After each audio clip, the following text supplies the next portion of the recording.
সম্মানিত প্রতিনিধিবৃন্দ, ভদ্র মহিলা ও ভদ্র মহোদয়গণ, আজ এই মহান পরিষদে আপনাদের সামনে দুটো কথা বলার সুযোগ পেয়ে আমি নিজকে ভাগ্যবান মনে করছি।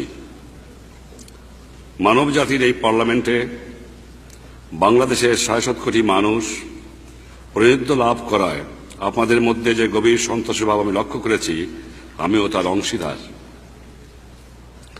বাঙালি জাতির জন্য এটা এক ঐতিহাসিক মুহূর্ত,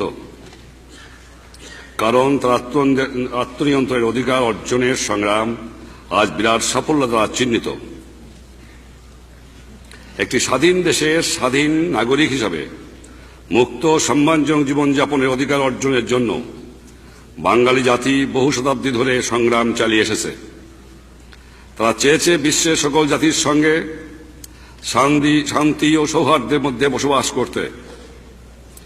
জাতিসংঘ সনদে যে মহান আদর্শের কথা বলা হয়েছে তা আমাদের জনগণের আদর্শ, এবং এই আদর্শের জন্য তারা চরম ত্যাগ স্বীকার করেছেন। এমন এক বিশ্ব ব্যবস্থা গঠনে বাঙালি জাতি উৎসর্গীকৃত, যে ব্যবস্থায় সকল মানুষের শান্তি ও ন্যায় বিচার লাভের আকাঙ্ক্ষা প্রতিষ্ঠিত হবে। এবং আমি জানি আমাদের এই প্রতিজ্ঞা গ্রহণের মধ্যে আমাদের লাখো লাখো শহীদের বিদেহী আত্মায় তৃপ্ত নিহিত রয়েছে। আমাদের জন্য বিশেষ সৌভাগ্যের কথা, বাংলাদেশ বিরাট চ্যালেঞ্জ মোকাবেলার করার কাজে যেসব দেশ ও জাতি বাংলাদেশকে সাহায্য করেছেন, আমি তাদেরও আমার আন্তরিক ধন্যবাদ জানাই। জাতিসংঘে আমাদের আসন গ্রহণকে যারা অভিনন্দন জানিয়েছেন, আমি তাদেরও বাংলাদেশের জনসাধারণের আন্তরিক ধন্যবাদ পৌঁছে দিচ্ছি। সে প্রতিশ্রুতি অধিকার অর্জনের জন্য এশিয়া, আফ্রিকা ও ল্যাটিন আমেরিকায় লাখো লাখো নারীকে আত্মহত্যা দিতে হয়েছে। এই সংগ্রাম এখনো চলছে।